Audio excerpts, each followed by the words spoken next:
All right, let's get started here. Out of recess, back in out of closed session into our public meeting part of the meeting tonight. The first thing on our agenda tonight is to open up with a moment of silence. So if you would like to participate with that with me, you can participate now.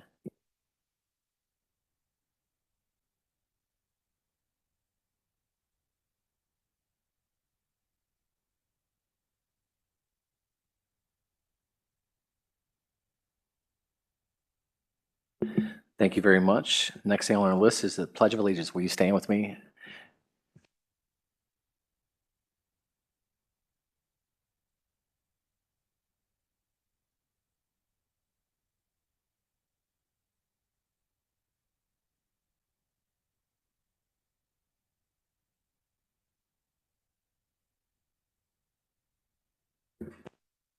All right. First of all, thanks for everybody showing out tonight, and thank you to our central office staff as well for being here at this meeting.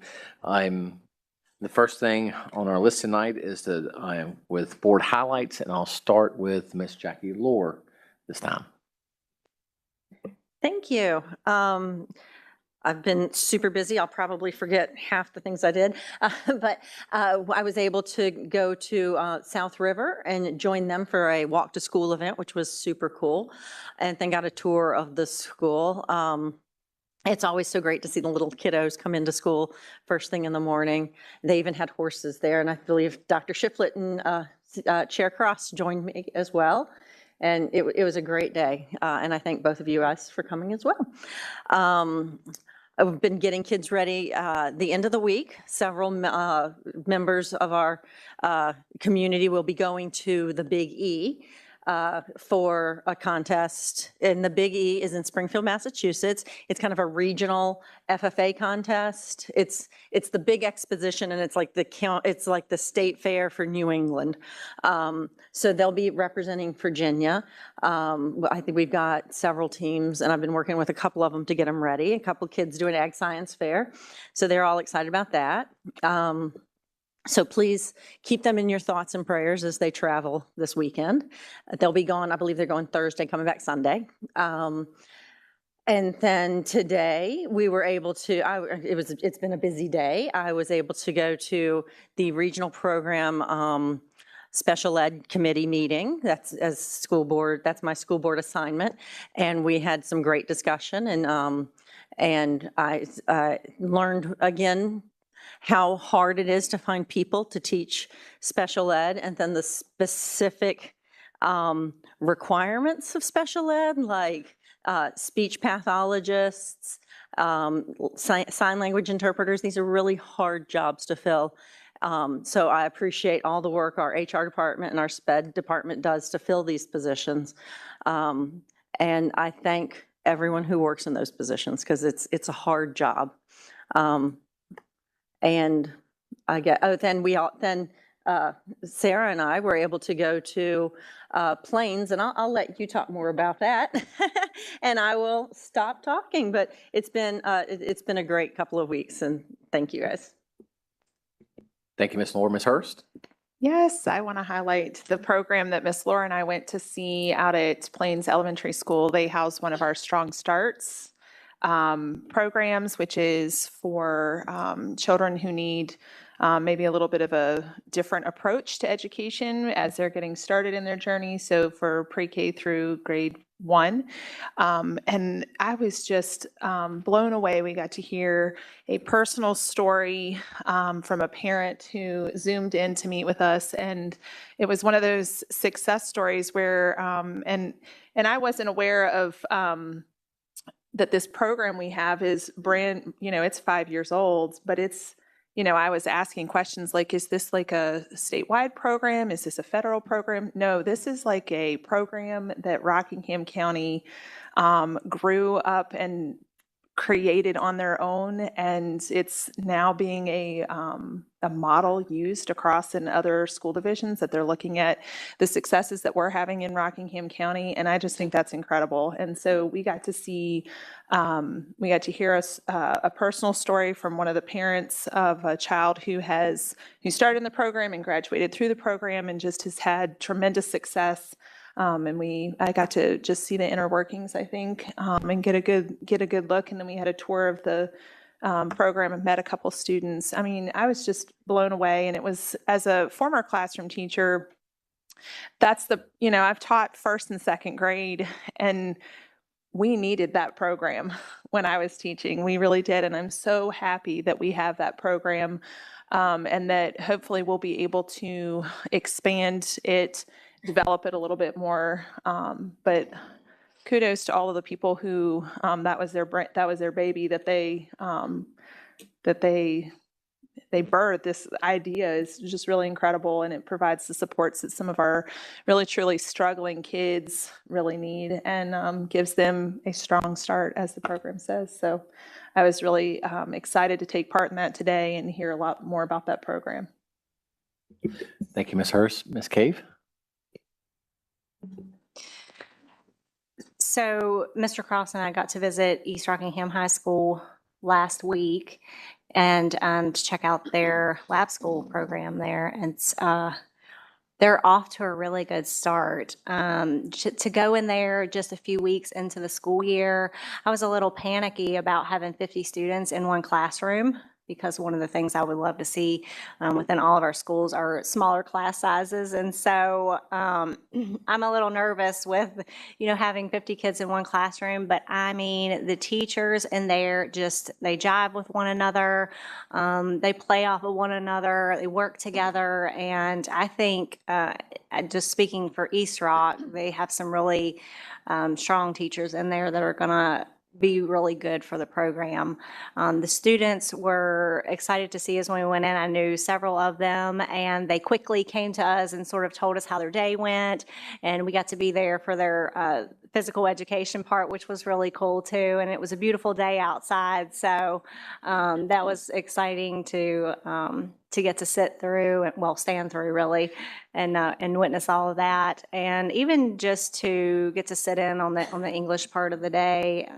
I love English. English and math are two of my favorite things, but just to be able to see that teaching going on, and just the fun, like the teachers just had fun with one another, and I think it's an incredible way for them to learn.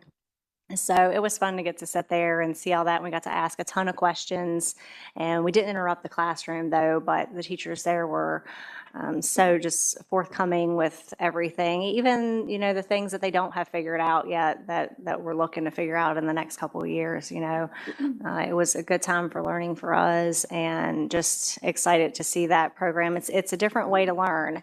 And so I'm hoping that it will be successful and be good for our students. So anyways, I always love spending time over in my neck of the woods. So thank you for coming with me to do that. And really it was your idea to do, so I don't want to take that from you. And I think we're getting a lab school update tonight, maybe. Are we getting that tonight? Yeah, so that's exciting. So I don't want to steal any thunder from that either. So, but anyways, that was my week.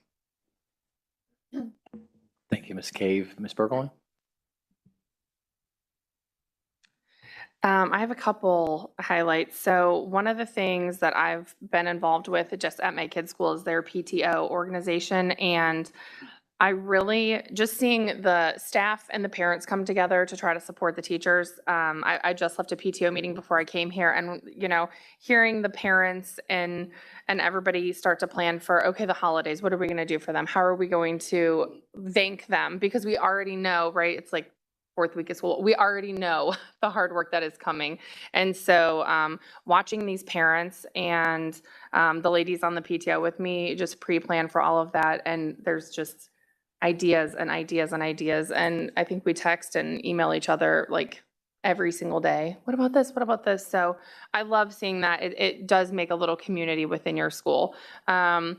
So I did get to meet with Mr. Bailey, our school safety director, and so that was awesome. We have both of us having a public safety background. I think we have so many good ideas, and I'm like ready to do them right now.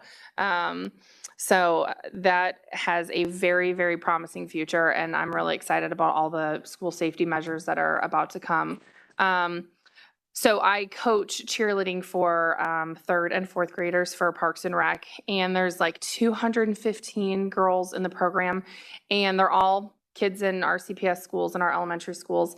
And we got to do youth night. I think they did it at all the football games this week, but I got to do it at Broadway. And it was a lot of fun seeing, I mean, all of the football players, all of the cheerleaders get to go on the field and watch the football players come out. And I kind of, sometimes when I'm in those environments, I like to take a step back and try to look at it differently rather than just, oh, we're having fun. And seeing all of the teachers that are out there late at night supporting them, the athletic trainers, the band, all of the support staff that goes into these games. And it was awesome. But my kid had a great time. We had a really good time. And then Saturday at 8:30 in the morning, we had our own game out at the football field, and one of my daughter's teachers showed up, and that was really, really cool and really special. And there were several teachers there watching their own kids play, but they really made a point to make their kids feel special from their school. So I thought that was really cool. And speaking of, we were talking about PE, like my kids are obsessed with PE right now, and Miss Jordan is an awesome teacher. And so she was there bright and early, 8 o'clock on a Saturday to support my kids. So that was really special to my kids. So very special to me as well. But thank you. Thank you, Ms. Bergel. Dr. Shiflett? Thank you, Chair Cross. I too want to highlight participating with the Walk to School Day with you and Mrs. Laura. That was fun at South River, and also having an opportunity to visit East Rockingham's lab school. Haven't been to Broadway yet, but it's on my list. At our last meeting, Mr. Dickinson, our supervisor of social studies, talked about some events coming up this week for 9/11 and some activities and things our schools are doing. And since then, we have worked and collaborated to put together a memorial stair climb at Bridgeforth Stadium this Wednesday at 1 o'clock. So I'm inviting any board members who would like to come and participate as part of the relay team, or to be there to hand out water, or however you would like to participate. You're more than welcome. I may attempt to do a few steps myself. I think it's over 2,200 steps that we'll climb as we, honor and remember the first responders who paid the ultimate sacrifice that day trying to rescue folks. So our MTC students and the criminal justice and fire and rescue programs will be participating. So I do have an invitation to the school board members as well, if you would like to just come out and watch, if that would suit you. Absolutely, and thank you, Dr. Shiflett, and thank you to the board for making this a priority for 9/11. I was thinking last year as I watched the local news and saw how things just wasn't being reported as we recall them and as we remember them. And I thought to myself, wow, even our students that are in school right now, they wasn't most of them wasn't even alive at that time, all of them. So it's important that we continue to remember what took place on that day. All of us that were alive and old enough to remember what happened on 9/11, we can all tell our story of where we were at and how we felt. And it was real important to us as a board to keep that history right in front of our forefront with our students. And so thank you to the board, number one, and thank you to Dr. Shiflett for making sure these things get done this year. My highlight tonight is I wanted to say to the board, thank you for all that you do, because we've been busy over the last 2 weeks. And I'm just talking to all of you guys of where you go, what you do, the time you put in, the amount of time you spend going here and there to look into things. The Strong Start program at Plains is amazing. Dr. Johnson that's out there running the school is such an amazing principal as well. And Miss Ship, who does it at Cub Run, does an amazing job with our Strong Starts there. So I know that many of us on the board are going to be visiting the Strong Starts program. Just take all that in and see that that is a great program.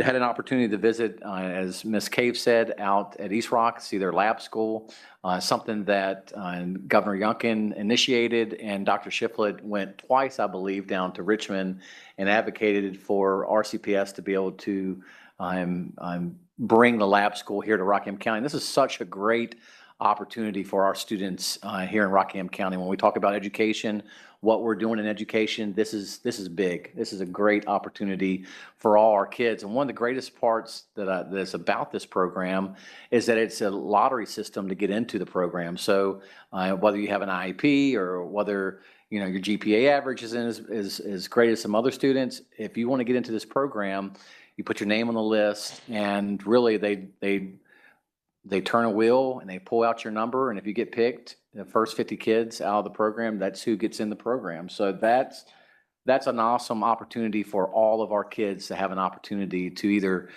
go through MTC and go to Blue Ridge, or actually go out to JMU, and with the possibility of even going the career route or going the route of college and graduating high school with your associate degree. So pretty cool things that are happening in school. We have 2 of those this year. East Rock and Broadway opened up. Next year, we're already planning on those 2 opening up at TA and Spotswood. So we're really excited about that program and I just wanted to personally and publicly thank Dr. Shiflett for the work that you put into it. I remember your second visit, you went down there, you said, I'm crossing my fingers, Matt, trying to get this program.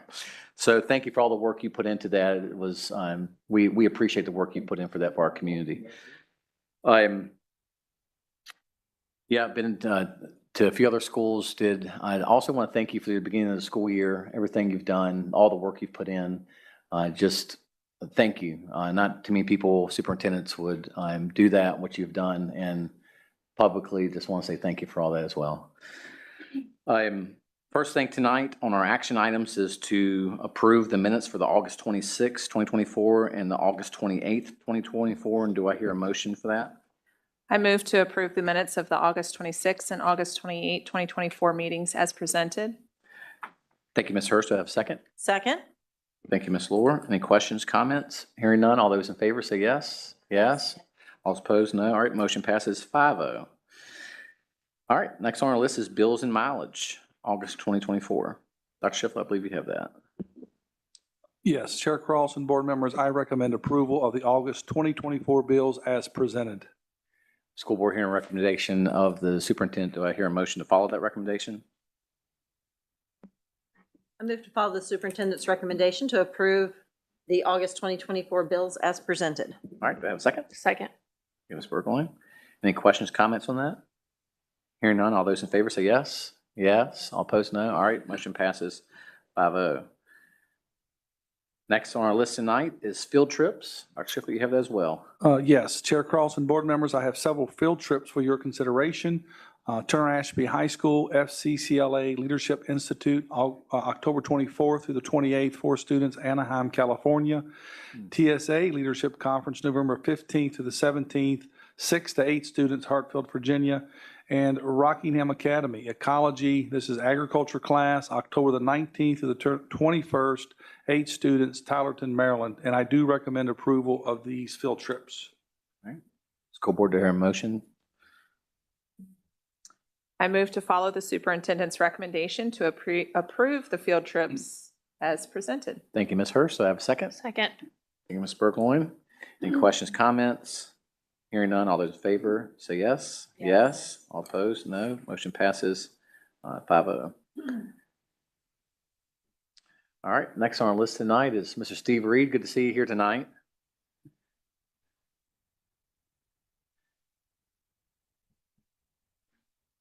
Chair Cross, Dr. Shiflett, members of the board, you have a list of surplus furniture and equipment that will be offered for sale by online auction beginning this Thursday, September 12th, and closing Sunday, September 15th, and every week thereafter until items are offered for sale. I respectfully recommend that the school board declare these items as surplus so that we can offer them for public auction. Chair Cross and board members, I recommend that the school board declare the list of items as surplus property for online public auction as presented by Steve Reed, Director of Maintenance. Thank you, Dr. Shiflett. Do I hear a motion, school board? I move to follow the superintendent's recommendation to declare the list of items as surplus property for online public education as presented by Steve Reed, Director of Maintenance. Thank you, Ms. Cave. Do I have a second? Second. Thank you, Ms. Lohr. Any questions, comments from Mr. Reed while we have him here? I have a question, and I hate to hit you with this. It's cold, but I'm seeing 5 buses on the list, Yes, but we bought 3 buses. yes, That's 2 less buses. yes. So do we have 2 less buses, or? And we're okay with 2? So, but we're not like in desperate need for 2 more buses or anything?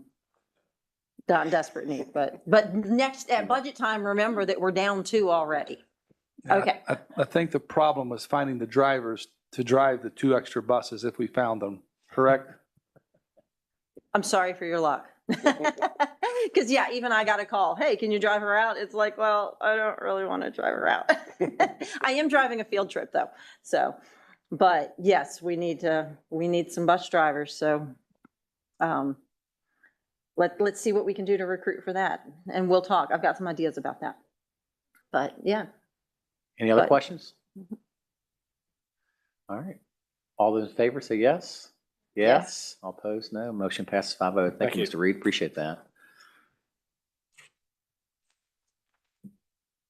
All right. Looks like we have, our next on our list tonight is a bunch of supplementary material. Sorry, I'm saying that my words mix up tonight. And I believe we have a motion on that. Yes, Chair Cross and board members, upon review by the Content Review Committee in accordance with RCPS policy IIABB, I recommend retaining 13 Reasons Why by Jay Asher, as the book does not contain sexually explicit content as the term is defined in RCPS policy IIABA.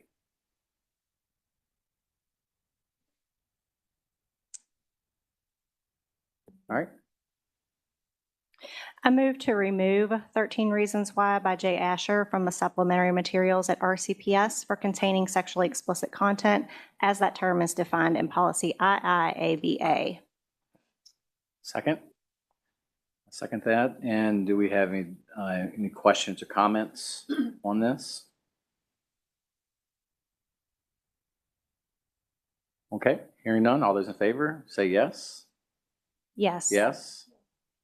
All those opposed say No. no. All right. Motion passes 4-1. Next on our list tonight is burned. Chair Cross and board members, upon review by the Content Review Committee in accordance with RCPS policy IIABB, I recommend retaining Burned by Ellen Hopkins as a book does not contain sexually explicit content as that term is defined in the RCPS policy IIABA. Thank you, Dr. Shiplett. Sure. I move to remove Burned by Ellen Hopkins from the supplementary materials at RCPS for containing sexually explicit content as that term is defined in policy IIABA. All right. Thank you, Mrs. Cave. I'll second that. Any questions, comments on this? I have a quick comment. Okay.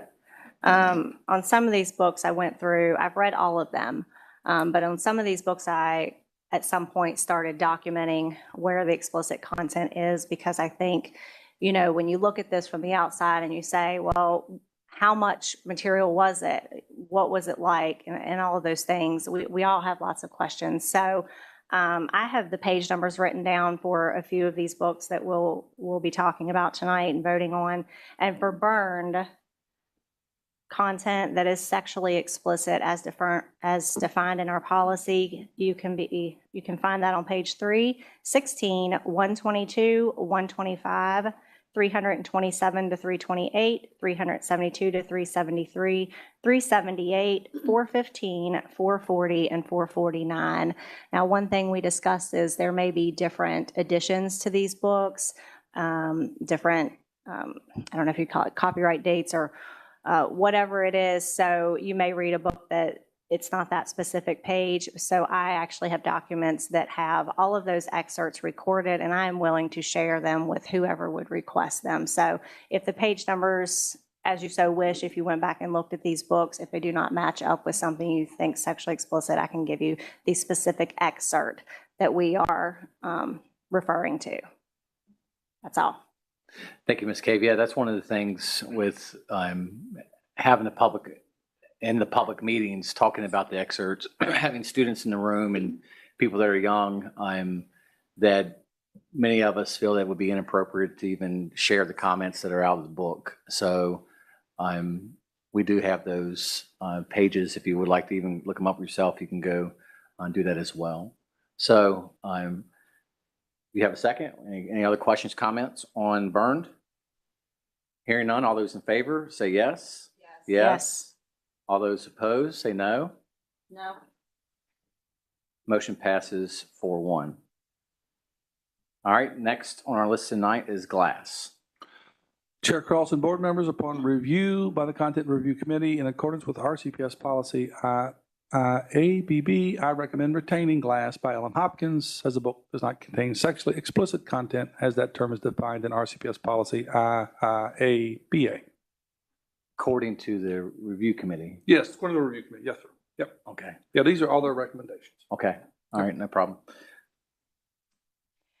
I move to remove Glass by Ellen Hopkins from the supplementary materials at RCPS for containing sexually explicit content as that term is defined in policy IIABA. Thank you, Ms. Cave. I'll second that. Any questions or comments on Glass? Oh, I'm sorry, I do. All right. Sexually explicit content can be found on pages 324, 326, 329, 424 to 425, 427, 477 through 480, 518, 542, 584, and 650. And I will just comment and say too, this book was the very first one that I decided that I needed to start writing this stuff down. And I made a note for myself that the first time there was a sexually explicit part in that book, I didn't write it down. So there's probably some prior to where I started recording on page 324. Thank you. And I also want to thank you as well for sharing those things with us as well. So I appreciate that, all the work and time you put into that. Any other questions, comments on Glass? Hearing none, all those in favor say yes. Yes. All opposed say no. Our motion passes 4-1. Next on the list tonight is Sold. Chair Cross and board members, upon review by the Content Review Committee in accordance with RCPS policy IIABB, I recommend retaining Sold by Patricia McCormick, as the book does not contain sexually explicit content as the term is defined in RCPS policy IIABA. I move to remove Sold by Patricia McCormick from the supplementary materials at RCPS for containing sexually explicit content as that term is defined in policy IIABA. Thank you, Ms. Cave. I'll second that. Any questions or comments on this? I have a comment. Okay. Sexually explicit content can be found in this book on pages 103, 120, 121, 123, 125, 127, 128, 129, 130, 133, 141, 142, 145, 146, 176, 218, 222, 227, 228, 254, and 257. Thank you, Ms. Cave. Any other questions or comments? Hearing none, all those in favor say yes. Yes. All opposed say no. Our motion passes 4-1. Next on our list tonight is Me and Earl and the Dying Girl. What? No? Which one's More that? happy than More, not. sorry. More than happy. That would be More after happy that. than not. More happy than not. I'm Sorry. more happy than not. Upon review by the Content Review Committee in accordance with RCPS policy IIABB, I recommend retaining More Happy Than Not by Adam Silvera, as this book does not contain sexually explicit content as the term is defined in RCPS policy IIABA. I move to remove More Happy Than Not by Adam Silvera from the supplementary materials at RCPS for containing sexually explicit content as that term is defined in policy IIABA. Thank you, Ms. Cave. I'll second that. Any questions or comments? Oh, I do. You want to add Sorry. any? Sorry. Yeah, More Happy Than Not sexually explicit content as defined in our policy can be found on pages 16 through 19, 21, 23, 24, 47, 61, 62, 112, 142, 167, 182, 185, 186, 318. That's good. All right. Any other questions or comments? Hearing none, all those in favor say yes. Yes. All opposed say no. All right, motion fails 3-2. So do we, No, so I'm sorry. Motion fails 2-3. We need a second motion to then put it. Someone has said, I move to follow the superintendent's recommendation to retain More Happy Than Not by Adam Silvera, as this book does not contain sexually explicit content, as that term is defined in RCPS policy IIABA. all right, thank you, Ms. Hurst. Do I hear a second? Thank you, Ms. Burgoyne. Questions, comments? I have a comment. Okay, This is on More Happy Than Not. yes. Okay. I'm voting against retaining this book because sexually explicit content can be found on pages 16 through 19, 21, 23, 24, 47, 61, 62, 112, 142, 167, 182, 185, 186, and 318.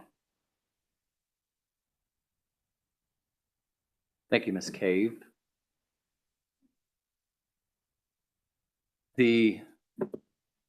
I also want to say too, is that when we talk about sexually explicit, we're also looking at sexual excitement and sexual conduct. And if you go and read those pages as well, that's why I'm also voting against this book as well. So all those in favor of passing it, say yes. Yes. All those opposed, say no. No. No. Motion passes 3-2.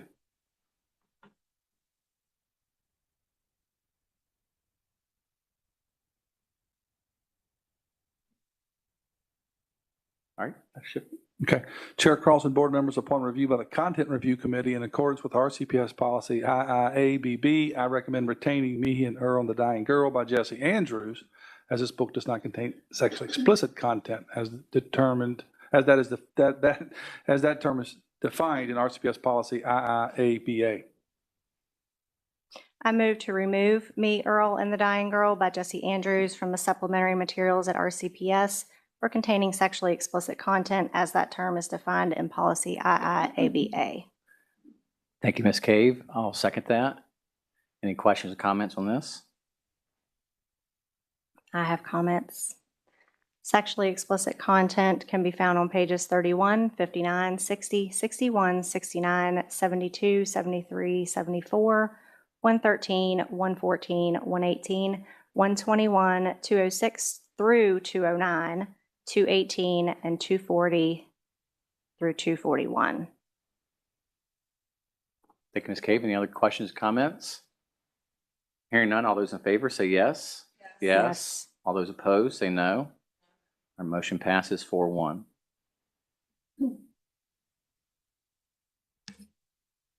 Dr. Shiflett? Chair Cross and board members, upon review by the Content Review Committee in accordance with RCPS policy IIABB, I recommend retaining Leah on the Offbeat by Becky Arbatali, as this book does not contain sexually explicit content as that term is defined in RCPS policy IIABA. I move to remove Leah on the Offbeat by Becky Albertalli from the supplementary materials at RCPS for containing sexually explicit content as that term is defined in policy IIABA. Thank you, Ms. Cave. I'll second that. And any questions or comments? I have comments. Go ahead. Sexually explicit content can be found in this book on pages 8, 9, 34, 55, 59, 111, 116, 124, 265, and 317. And I would just like to say on this book, I think this book is comparable to another book that we're going to be, pending the vote, removing from our libraries based on the recommendation from the Content Review Committee, which is The Perks of Being a Wallflower. I think if we could compare and contrast any of the books tonight, I think Leah on the Offbeat sort of matches Perks of Being a Wallflower in terms of the references to sexual content. And I don't want to get too much in the weeds of that, but I think that we could compare those two. And in going with removing Perks of Being a Wallflower upon recommendation from the committee, that's why I'm voting to remove Leah on the Offbeat. Yeah, I would also say that Many of the pages that you listed there, sexually explicit would also fall clearly under page 34, and sexual excitement. When the character itself in there says that they are sexually excited on an action or something that they saw happen within the book. So to me, that clearly states, according to our definition of what sexually explicit is, that book would also fit underneath that just on page 34, and that's not to mention all the other pages that you mentioned as well. So any other questions or comments on this book? All those in favor say yes. Yes. Yes. All those opposed say no. No. Is that 3, 2, 3 no's? All right, motion fails. 2-3. I move to follow the superintendent's recommendation to retain Leah on the Offbeat by Becky Albertalli, as this book does not contain sexually explicit content, as that term is defined in RCPS policy IIABA. Thank you, Ms. Hurst. Is there a second? All right, thank you, Ms. Burgoyne. Any questions, comments on this? I have comments. Okay. Sexually explicit content can be found in this book on pages 8, 9, 34, 55, 59, 111, 116, 124, 265, and 317. Yeah, and I would just like to say in page 8, and if you're young enough, well, let me just, I can't even, I feel uncomfortable even reading this tonight when we have high school students. They're shaking their head in the back. Any questions or comments? It's question and comments time. Oh, I don't think that would be advised. I don't think Ms. Hershey listened to me. I said I was going to read it, but I feel uncomfortable because I have high school students in the back. So, oh, you're seniors in college? What about you two there? Okay, all right. Well, thank you. Thank you. Well, I will. That should be an indication that we should remove the book. Absolutely should be a big indication there, and I will read, since there's no one here in this meeting that is under 18 years old that I can see. So I will read a few of these tonight. In page 34, well, let's see. One moment.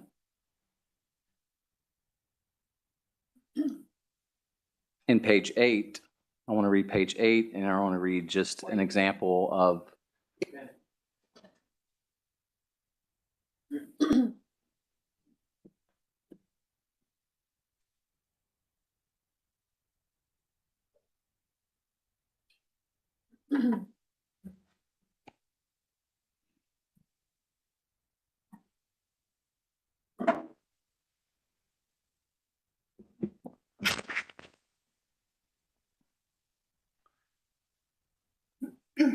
here's a problem, and it's a problem that I faced with my social media page, was that the books are inappropriate to share at a public meeting, but they're also inappropriate to share on my social media page, but they're okay to be approved to be in our public school libraries.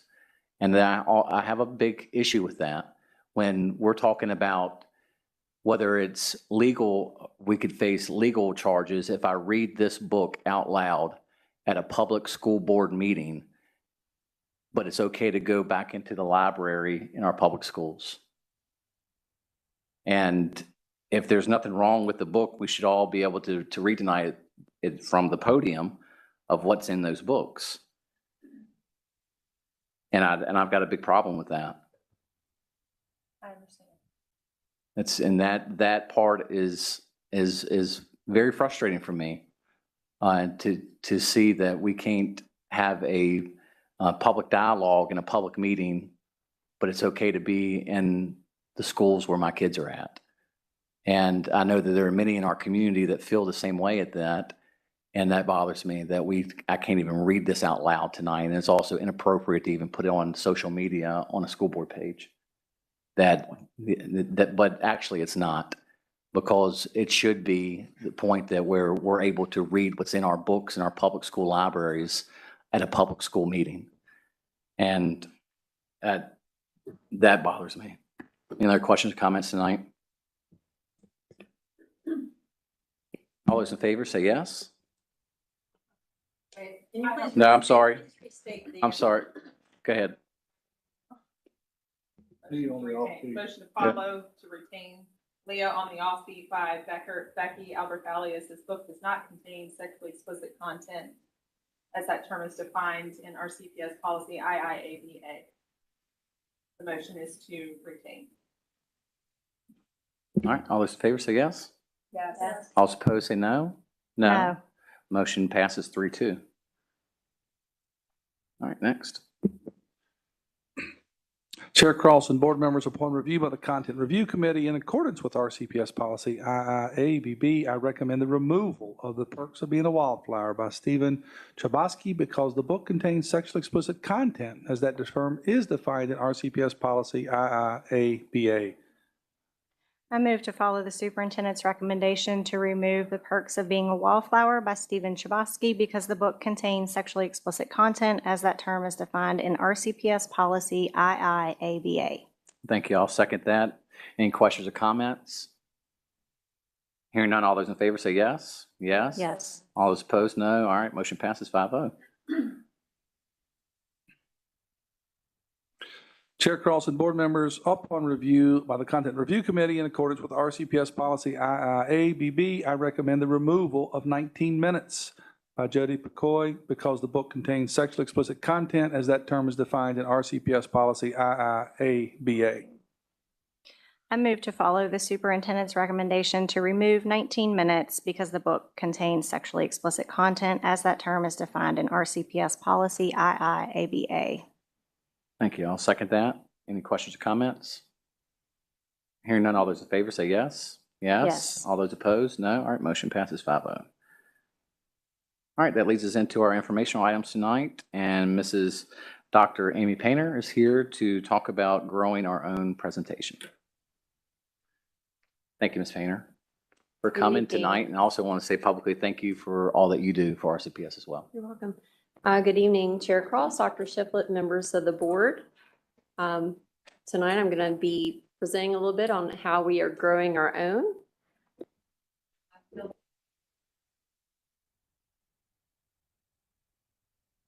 Did I cut myself off? Gave us a little intro about our need for special education teachers that we need, and it is threefold that we are growing our own through our students, through our current paraprofessionals in our schools, and through provisional license support. So the first way is through our students. You're like, well, how are we growing our own through our students? Well, we have some high school graduates that if they choose specific education majors and they apply to JMU, they could get a full ride through JMU through the Teaching Fellows program. So it is called Teaching Fellows, Campus Teaching Fellows.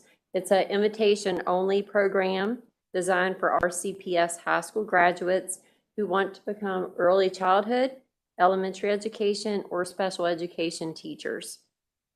Once they finish their degree at JMU, which is fully paid, tuition, room, and board, they return to teach in their home district of Rockingham County. There are only 8 districts in Virginia that participate in this initiative, and we're lucky enough to be one of them. There is a specific allocation of seats per year for our district, so it is based on grant funding. So we find out each year how many allotments that we get. There are paraprofessionals. So this one, Ms. Donna Abernathy and I kind of oversee together. It's for our full-time paraprofessionals that are in our schools. So each winter, we have an application process that they complete, and they have to have principal support to apply. And if they don't have an associate's or bachelor's already, they can apply for this program. And again, it is a full ride, all tuition paid. They get their associates through Blue Ridge, and then it's an automatic transfer to JMU to finish their education program. And just like the campus teaching fellows that our students are in, they also make a commitment to 2 years to Rockingham to teach following graduation. And these are grant funded through JMU, and then we locally fund a few as well. And if you're asking what are these specific programs that these students can apply to JMU for, it is early childhood education, which is for our pre-K through third grade, elementary education, which is pre-K through 6, inclusive early childhood education, which is a dual endorsement, so it's special ed birth to age 5 and pre-K through 3rd, and then special education, K-12 general and adaptive SPED. And then the third way we grow our own is through provisional license support. So at any given time, we have over 40 teachers that don't have the traditional education degree, so they are eligible for a provisional license. And there are 6 required classes that they need to get their teaching license. And we offer them in-house through our central office instructional leaders for free. And it's through JMU. How it works is each class meets 1 time a week for 8 weeks. So we offer 2 per semester. The classes are classroom management, curriculum and instruction, assessment of and for learning, human growth and learning, language and literacy, and foundations of education.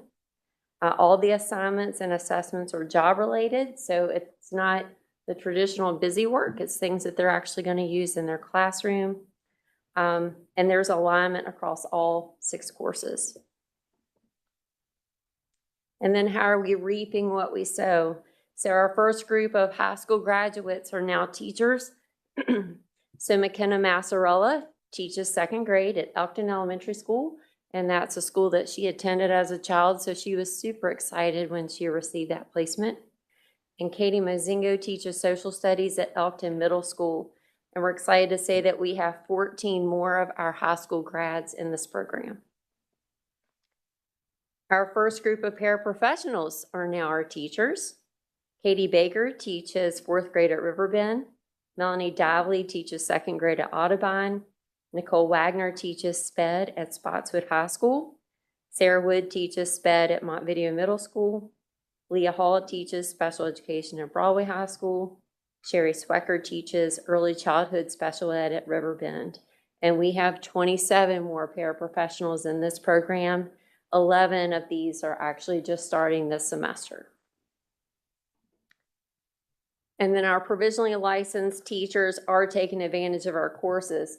So actually right now, 2-3 weeks ago, we started our 2nd cycle of these 6 classes.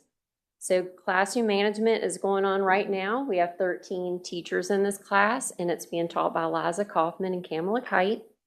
And to date, we have had 97 class enrollments in these provisional classes that we offer. So in all, we just want to say that we're grateful for your support of how we're actually growing our own in this time of need for different teaching shortages. You have any questions? Thank you, Ms. Painter. Board members, any questions? Yes. What I didn't mention during my highlights, one of the things I did, I visited with one of the new ag teachers who was trying to get her classroom started. And I'm noticing ag is one of the critical shortage areas. What are our other critical shortage areas, and are we addressing any of that through this? I know we've got at least 3 ag teachers on provisionals right now. So there are actually a lot of critical shortage areas now, most of which are special ed, all of elementary ed, math, science, ag, and they'll actually consider something a shortage area if you have fewer than a certain amount of properly licensed candidates that have applied for it. okay, so if we have like a Spanish class that doesn't have enough applicants, then we can consider that within house a critical shortage area? Is that what you're saying, or? No, so when you get into the critical shortage areas, it's more along the lines that you could reach out then to some retirees to come back and they can double dip their VRS retirements.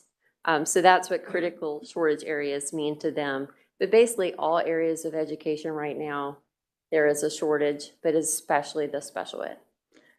And have we looked at expanding this? Because this is special ed and elementaries, right? the current Well, program? special ed is K through 12. Well, yeah. And then the elementary areas, we don't select those as part of the grant. Oh, okay. So we can't expand this into like doing math teachers this way? Because I'm sure we've got some math teacher, some students that have been math, that are looking to be math teachers. But am I making sense? Yes, Like but to this is grow based our- off the grant Mhm. that is But this written grant and is signed for, with JMU. okay. Well, thank you for this. And I'm excited for this. Yeah. Any other questions? You're welcome. All right, next on our list tonight, Ms. Donna Abernathy, sorry, lab school update. Good to see you tonight. Thank you. Good to see you all as well. Good evening, Chair Cross, Dr. Shiflett, and members of the school board. Thank you for this opportunity to briefly share some highlights of the RCPS Lab School inaugural opening. So this picture that you see here on your screen had the opportunity to join the Broadway Lab School students this past Friday. They were at the ropes course at JMU.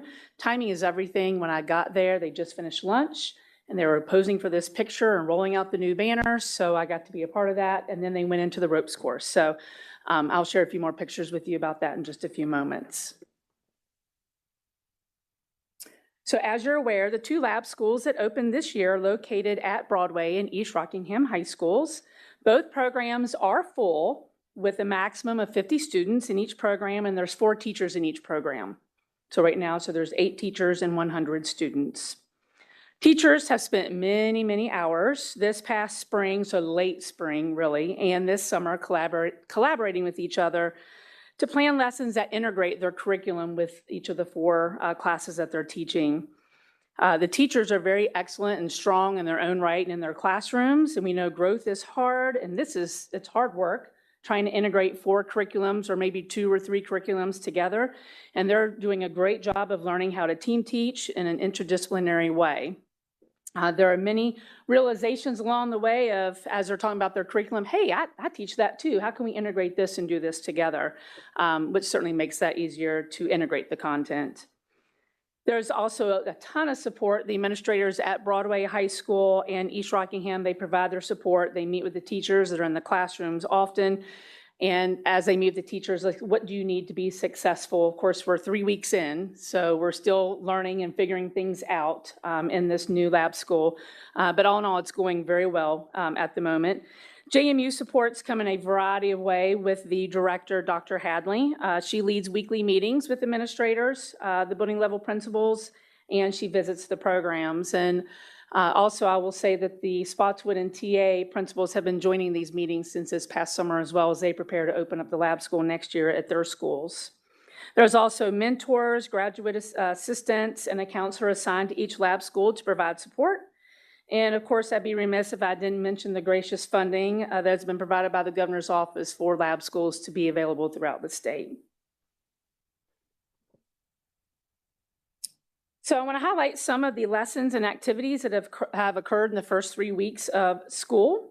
So it is important to note that the lessons and activities that have the similar structure and support at both Broadway and East Rockingham, but each school has the autonomy to innovate differently that emphasize the strengths of each program. And I'm sure next year when Spotswood and Turner Ashby begin this process, they'll find the way to iron out those details to really capitalize on the strengths of their teachers as well, to fit for the Blazers and the Knights. So at Broadway and East Rockingham, these following things are happening at both schools. So they have students who alternate serving in roles of greeters of the lab school. And Ms. Cave and Mr. Cross, you may have been greeted when you went to East Rockingham the other day. So the greetums welcome anyone who visits the lab school by introducing themselves and explaining what they're doing for the day for anyone who comes in the room. And it is noted that the greeters thus far are doing a really wonderful job of that, so much that the visitors are like, they don't know what to say because they're not accustomed to walk into a classroom and a student coming up and greeting them and say, welcome, this is what we're doing. Usually as a principal, I'd walk into the classroom and go to the student and say, hey, what are we working on today, right? So it's kind of a role reversal. Morning meeting has been incorporated. So morning meeting typically has been associated with elementary schools, but morning meeting has been incorporated into both lab schools as this time, morning meeting time, together builds community and cultivates a culture of care and safety in that learning environment. So it just sets a positive tone for the day. There is a solid body of research that suggests, and from my own personal experience as well, that teenagers learn more when they have healthy peer relationships and a safe learning environment.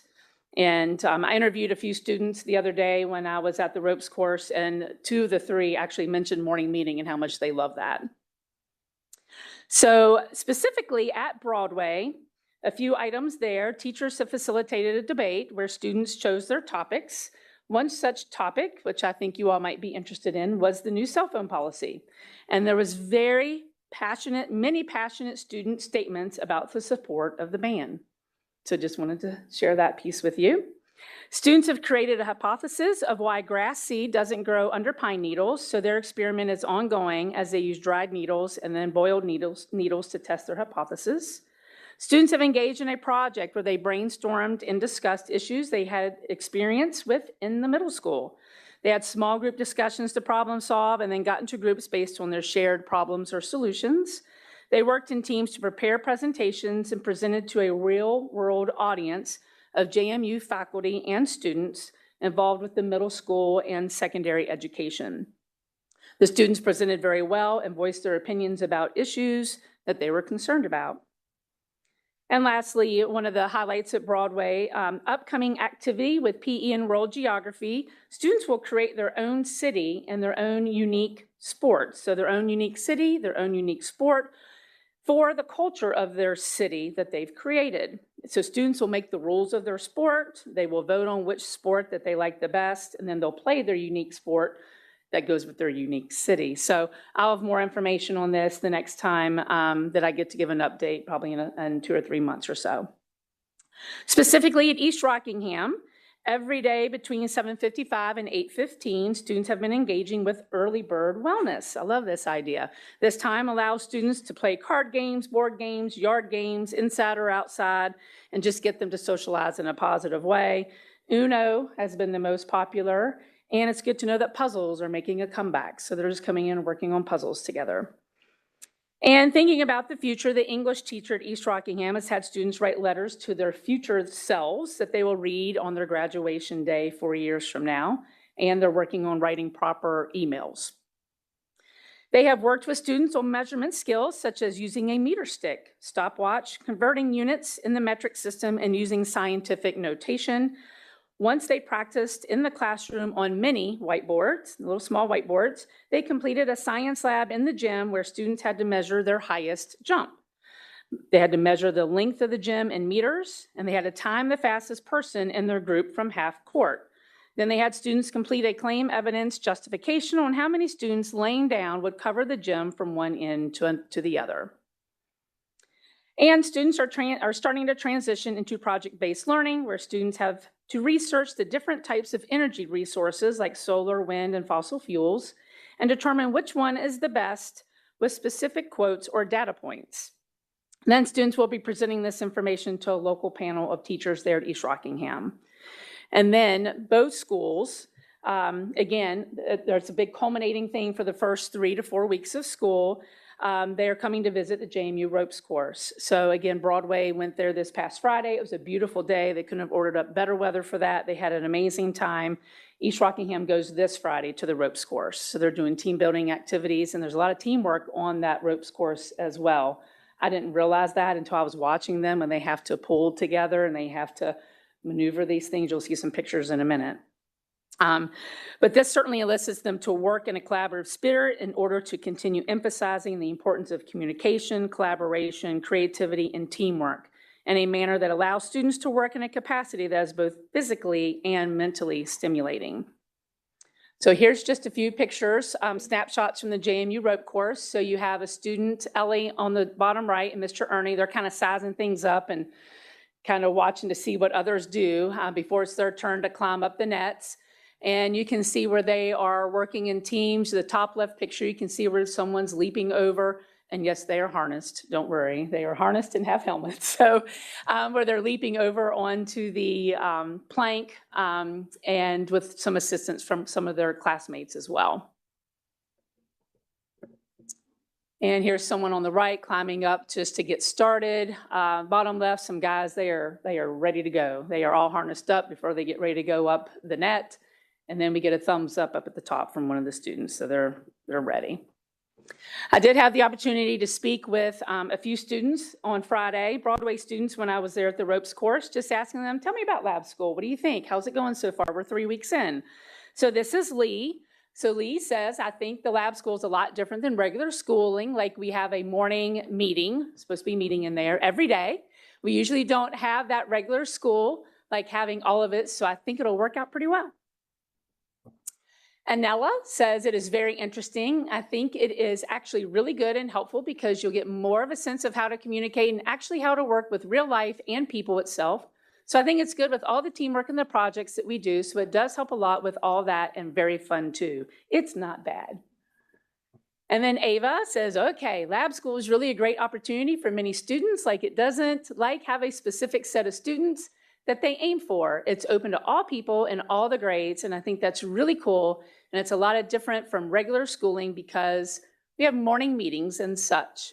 It's just more focused on team building and real life skills, which I love that. So it's very positive experiences for them thus far in the lab school. So you're probably wondering what's next. So for Broadway and East Rockingham, we need to identify the subjects for 10th grade and the teachers who are going to be teaching those subjects for 10th grade. So there's a meeting later in this week to hopefully determine what those subjects are going to be for the 10th grade year for the current 9th graders this year.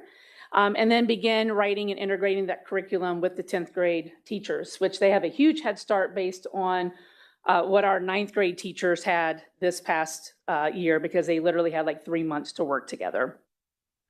For Spotswood and Turner Ashby, they need to identify the teachers to teach the 9th grade subjects next year, which I believe they're working on that at the moment.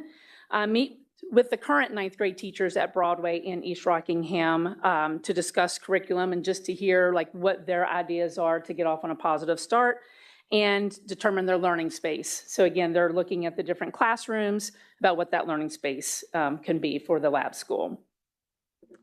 And finally, coming soon to a venue near you is a ceremony to celebrate the inaugural JMU Lab School that is October the 3rd. There'll approximately be about 200 guests there, including the 100 students participating in the Broadway and East Rock cohorts. Invitations with additional information about this event, I believe, will be sent out to everyone later this week. So you can see the folks that will be invited to come to this inaugural opening. There'll be some speakers, and then all the students from the lab school will get to have lunch at D Hall. So I know that they're going to enjoy that as well. So that's coming soon. So mark that on your calendars, and you'll be getting that formal invitation. We're very excited. So do you have any questions for me? Thank you for comments? Thank you for tonight for coming and sharing with us, board members. Do you have any questions, comments? Thank you.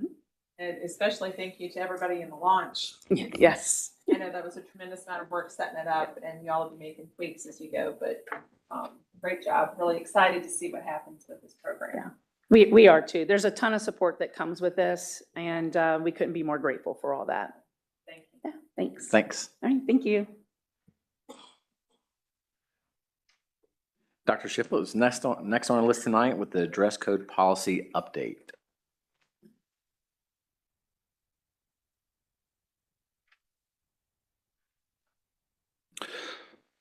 Good evening, Chair Carlson, board members. At our last meeting, we had some conversations about our current dress code policy, and you had directed me to get some information from our employees. So with the help of Caitlin, we put together a Google survey, Google form, and sent it out to all employees about a week and a half ago. And basically what we did with that survey is said, here is the current portion of the policy as it's written. Do you agree with this? You disagree with this, or you just sort of neutral, right? Maybe you don't have a strong feeling one way or the other. And so what I'd like to do this evening is take a few moments to share with you some of those results and have some conversations about maybe what you think you would like to see for next steps.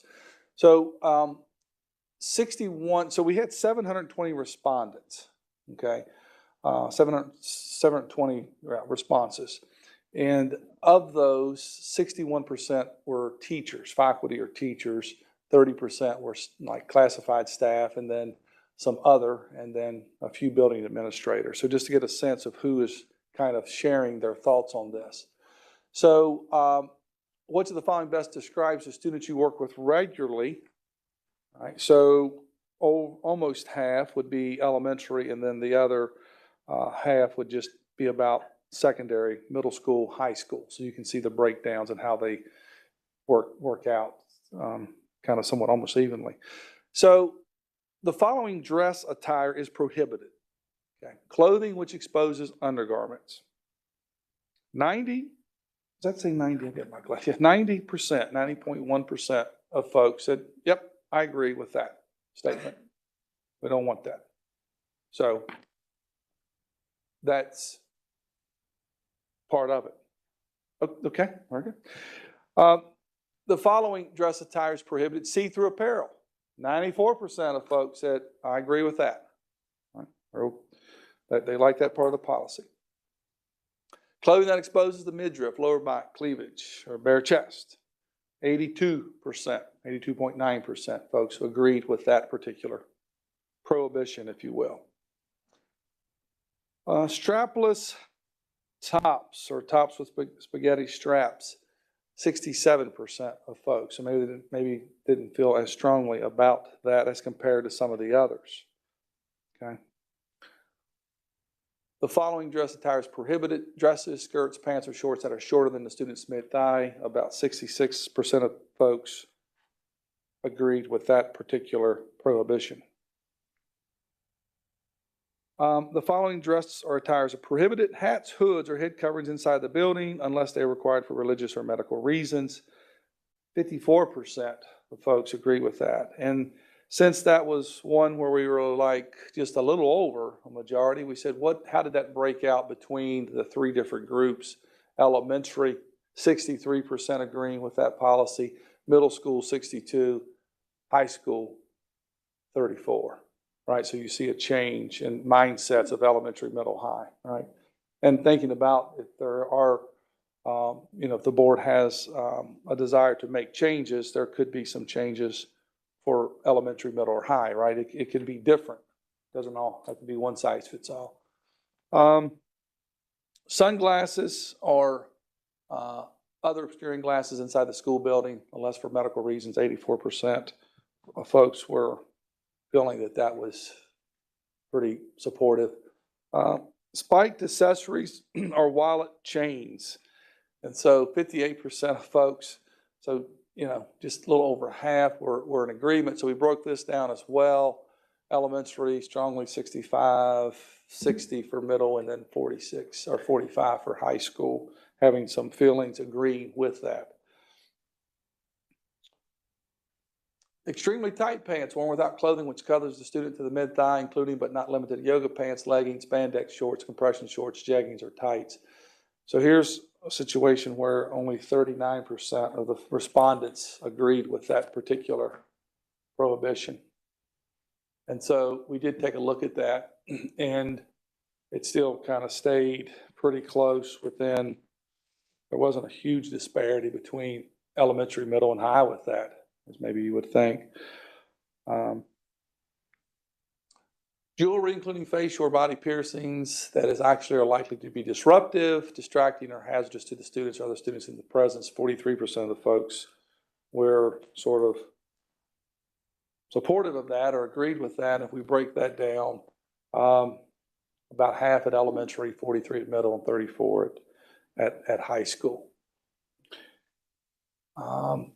Dress that promotes, depicts, or in any way affirms explicitly or implicitly drugs, alcohol, tobacco, alcohol, or illegal activity, including gang activity. 96% of people felt good about that or agreed with that. And then dress that promotes, depicts, threatens, or in any other way affirms explicitly or implicitly violence, profanity, vulgarity, or sexually implicit or explicit messages. Again, very high, 97% of folks agree with that. And I think the last one was dress that promotes or depicts discriminatory messages or practices, or that just in denigrates, sorry about that, or that denigrates a particular group of people. 96%. So there's sort of the breakdown of just simply, here's the policy. Do you agree or disagree from the employee, 720. We also gave them an opportunity to add comments. And so Caitlin has provided those in your packets. I think, how many pages? 73 pages. It's pretty thick, so you'll have something to read and digest over the next coming days. So providing this for you as information, and would welcome any direction from the board, or if you want to sit on this for a little bit to read through some of the comments and digest this, I'm totally, that makes sense. I understand that, but be glad to. The graph that you showed tonight, did this go out to teachers and administrators or? So this information tonight? Yeah. Yeah, it went out to, well, it's on public it'll be out for the public. It'll be on school board docs, and we can send it out to folks and say, here's the summary, if you'd like for us to do that. Well, what I was asking was that survey for just the administrators that went out to them, or was that for who to go out to? Who was surveyed? All employees. All employees. Yep, and we had Okay. 720 responses. So if you go back to that first slide or two,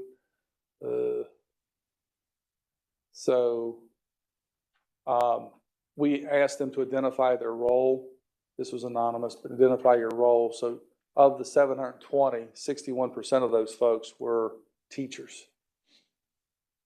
30% were classified, 5% was other.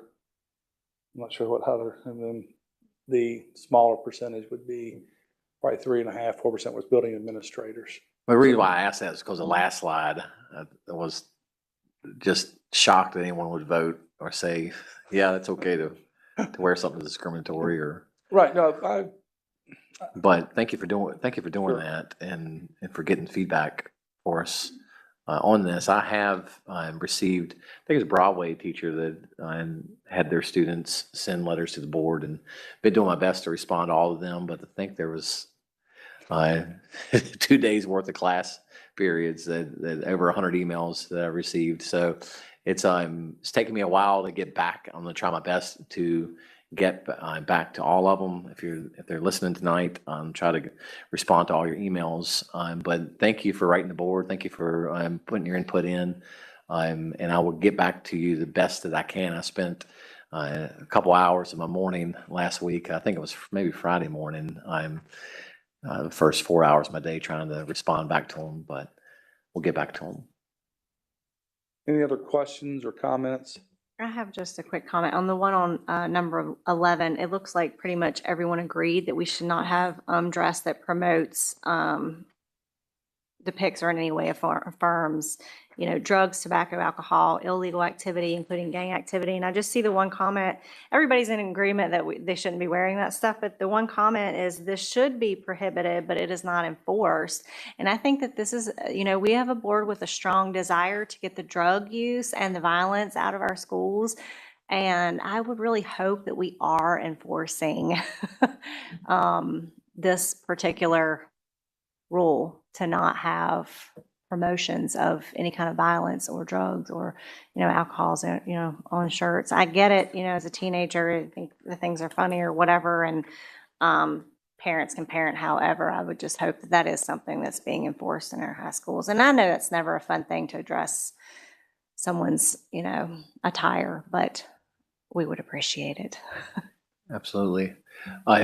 What I noticed going through some of it was the fact like some of these things are dated, but there was a reason that I'm sure the school board at the time voted to make sure these things like the spiked jewelry, it brings it back to the day of Nirvana and grunge music and back in the 90s. And so, who else was, I don't know, there's quite a few different bands, but anyway, so that was kind of popular back when I was in high school in the late 90s, in the wallet with the chain on it, that dates me as well. But there was a reason why the school board at the time felt the need to make sure that those weren't there. And then I talk about the undergarments. I got a bunch of emails from students saying, I feel like this is directed more to females. I'm like, well, I think that what we're talking about undergarments. I think it's even directed more to boys at the time because a lot of kids like to sag their pants and then their shirt raised up and see that. So I think at some point there was a reason why the school board members at the time put these rules in. So it was good conversation pieces with the kids going back and forth, the students that wrote me. So I appreciate the dialogue with that. And it was good for me to go over it and look at it as well.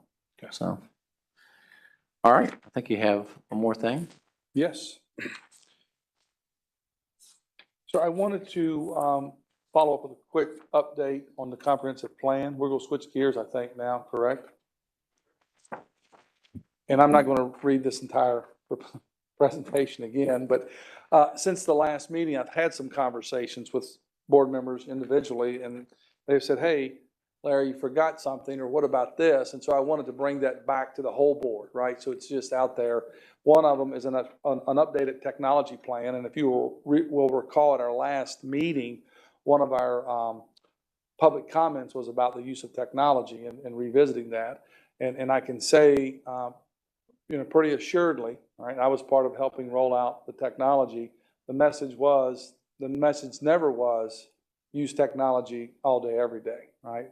The message was, we want to give you the tools and the resources for when you need them. And when is it the best tool? It's not always the best tool, right? So I think that's would be prudent on us to, to revisit that, talk about that, right? But wanting to have that resource available for our teachers and our students, but it's not always the best tool, right? And, I used to say back then, I would still say it today, if I walk in a PE class and they're just watching videos of people run, then that's probably, we've missed the mark, right? That's not the purpose, right? We want them to run in PE class, not watch videos of people running, right? You need to exercise. And the others, we have had some conversations in the past about exploring developing our own junior ROTC program within Rockingham County Public Schools. I have made some initial contacts. There's some still work to be done there, and we'll have to think about, is that going to be a priority for us, and where does that fall? But again, I'm just trying to put things on this working draft. And then the other piece was a mentoring program. And I've asked Liza just to get some preliminary information for us, just to start talking about what that may look like if we wanted to have a program, a very structured program for community members to come in and volunteer some time mentoring our students who could use some extra support and some extra, TLC as they're working through situations, circumstances of life. Next steps, so that's kind of all the new stuff I have. Next steps, I would love, I know you probably are dreading to hear this, another work session on comprehensive plan, but it's pretty significant, right?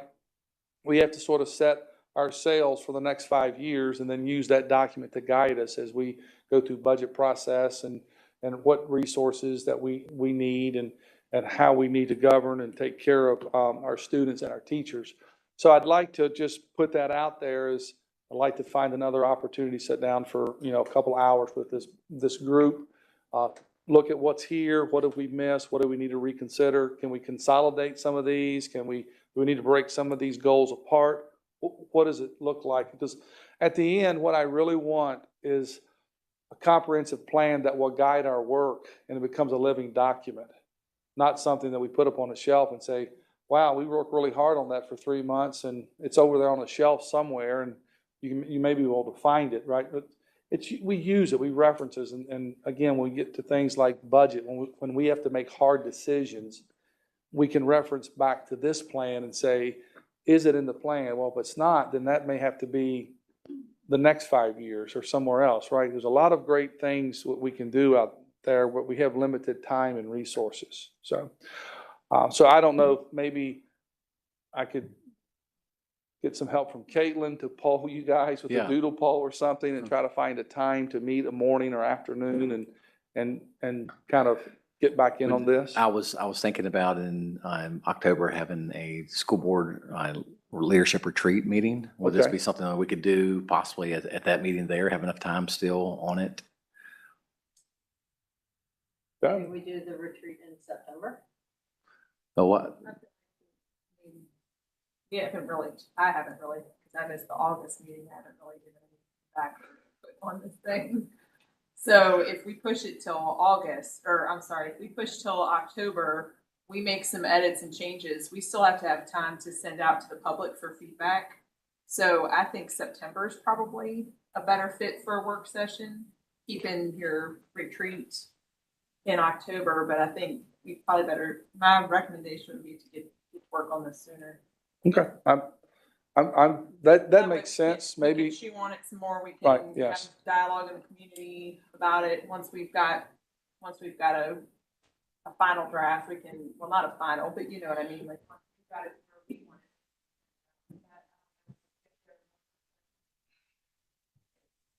it. We're making progress. That's for sure. That's for certain. But I think, yeah, if we could maybe perhaps meet in September, then maybe an October meeting, we could have a more, a better draft, right? And then, then I would at some point love to be able to send that out to our community and to our employees to get feedback from them, because that needs to be part of this process as well. Ms. Gilkison, if you'll just send out an email, maybe looking at, maybe asking all the board members when would be a good, maybe some dates not to include that on and start with and in September, and see if we can get that on a work sessions created for that. Appreciate your help. Do we have access to that? It's in your, should be in your folder. Yep. That means I have to find a piece of paper. That's all right. Dr. Schiffler can also email it to you if you, Yeah. she just wants the digital copy of that. Yes, yes, please. Not a problem. Thank you, Dr. Schiffler. I really appreciate you, all the work you put into that as well. All right. That leads us to comments from the public. And do we have anyone signed up tonight? Thank you. Nancy Bassett.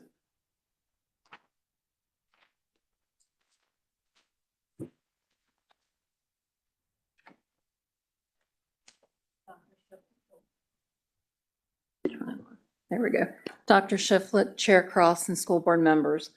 I'm Nancy Bassett, president of the Rockingham County Education Association. And the reason I'm here this evening is I've received questions regarding the removal of elementary reading lessons from the CKLA curriculum. And as I understand, this curriculum was approved by the Virginia Department of Education under the provisions of the Literacy Act, and it was the one chosen and selected. Certain CKLA lessons were removed in the teacher pacing guides, and teachers were instructed not to teach those lessons.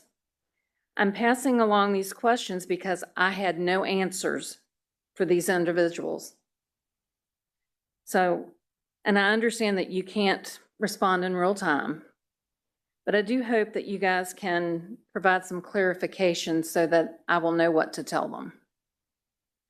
So under the policies IIA and IIAC revised last year, the following questions arose with the removal of lessons from the core curriculum for English language arts. So the first one is, was the policy IIAA followed to remove the lessons? What content was deemed offensive in the lessons? So what was the rationale for the removal of this content in the complaint filed pursuant to the policy IIAC? Were staff members and parents selected to serve on the committee to remove the lessons? And is there any documentation that can be viewed, such as meeting minutes or otherwise, that I can share to exemplify the dialogue regarding the removal of these lessons? So if the policy IIAC was not invoked, what is the rationale for that, and who made the decision to remove these lessons and when? And could a written statement or rationale be provided for the removal of these lessons? So, and that's all I really have, but I just don't know how to answer the questions. So I appreciate your time, and I'll give this to Caitlin. Thank you, Ms. Bassett. All right. There is no one else on the public comment sheet tonight. So that brings us to school board questions or comments, and I'll start with Ms. Laura. Thank you. Also, I'm sorry, also before we start tonight, I do apologize to the students that are in the room that aren't high school students. one day you'll appreciate being, mixed up with high school kids, at least younger. But I am sorry about that. It's a little bit. Thank you. I'm wondering where we're at with our staffing. Can you share with us, like, how, are we fully staffed? Do we have all our teachers? Well, when you say fully staffed, I think we're still short some bus drivers, I think. Chris, you have a plan, so that's good. So we have an ag position that currently we're filling at Pence Middle School with a long-term substitute. We have a reading specialist position at Montevideo Middle School that's unfilled. And we have a part-time Spanish position at Pence Middle School. As far as teaching positions, that is the only vacancies we currently have. And then maybe an elementary position that we acted upon earlier this evening.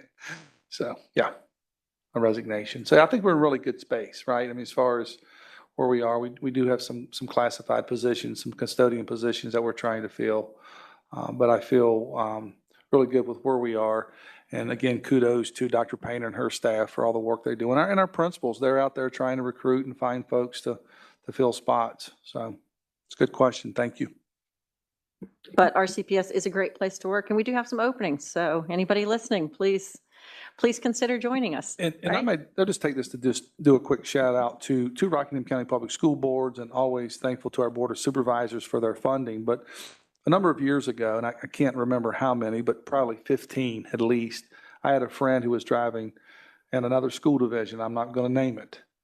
And I said, you should drive in Rockingham, right? We would offer you, full-time benefits, right, on part-time pay. So he recently retired from his other school division with no VRS and no pension. But had he been in Rockingham, he would have been afforded some VRS. And, he said, hindsight's 2020. I should have came to Rockingham. So my whole point is learn from his lesson. So if you're in a school division and they're not paying your VRS or putting money in your retirement for you, we do that, right? It's full-time benefits for part-time hours, basically. I mean, I don't know if I'm gonna say driving a bus is not easy. And I want to preface that and say that's not an easy task, but you do have health insurance and also, the VRS. So.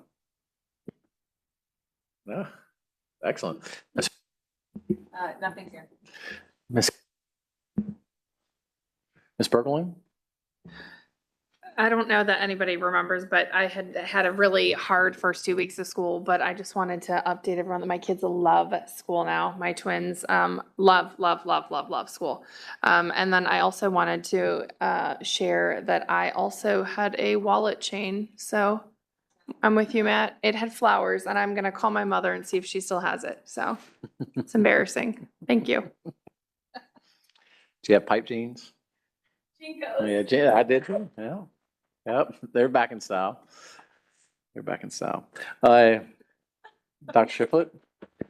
Only the cool kids back in the day, Jinkos. All right, go ahead, Dr. Shiflett. That's fine, thank you. So two things very quickly. One, if the schedule I believe is accurate that I have, then our first unified basketball game of this year will be Monday, September the 16th at East Rockingham High School at 5:30. And I believe that is accurate. So you want to get that on your schedule. I know they've made some changes here in just the last couple of days, so I had to rework my entire calendar, but I am scheduled to be there. And then the other thing, I just want to make a comment. So maybe folks who are, here in the audience or listening at home or whoever watching the recording and say, why is all this about, the books and why some people are supportive and not supportive? There's this element of subjectivity and how people read or perceive something. And when we look at the policy, it talks about a description of sexual excitement or a description of. And so sometimes it boils down to, as a reader, did you read that as just a statement of, or did you read that as a description of, right? And I think there's where this subjectivity comes in. And so, I appreciate the dialogue that you folks have had and the work that you're doing, because according to the policy, the school board has the ultimate authority with that. So, and you're exercising that authority, and kudos to you for doing that and doing your homework and reading the books as well. So, but I just wanted to clarify, because people was like, maybe it sounds simple, it is or it isn't, but there is a subjective nature to it. It's not just truly black and white. And along with the content review committee, we have these conversations about, is that describing this or is it just a statement of this? And a little bit of back and forth. So anyway, thank you for your work and taking this role seriously and not just rubber stamping everything. And understand you never hurt my feelings if you don't vote for something I recommend. I mean, that's your privilege. Absolutely. No, I think the frustrating part for me being a board member is that you can't read these things at a public meeting because it's not appropriate.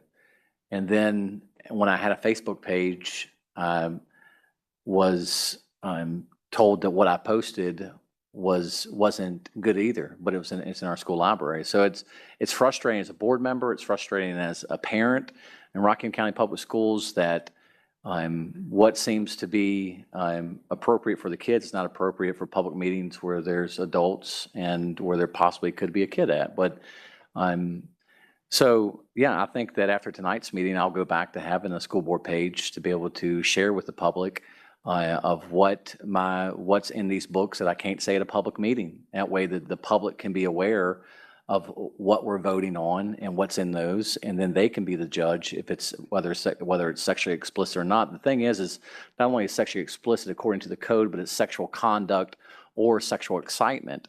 And then the book today on 34, the character in and of itself is sexually excited of what they see and what's being told in the book, and they describe themselves by having a boner. And so are they sexually excited when in the character in the book, was they sexually excited? Absolutely, 100%, can't argue that. Page 34 says that in the book. And then when it describes other things like orgasms inside the book as well, I think that's pretty sexually explicit and sexual conduct and sexual excitement in there as well. So I think after tonight's meeting, it's good for me to go back and be able to share with the public of what's in the books. That way they can know as well, hold us accountable as board members of also what we're voting for. So we do not have reasons to go into closed session tonight. And so I want to say again, thank you everybody who showed up. Thank you for our central office staff that showed up tonight. And thank you for the board members who put in all the work. Thank you and good night.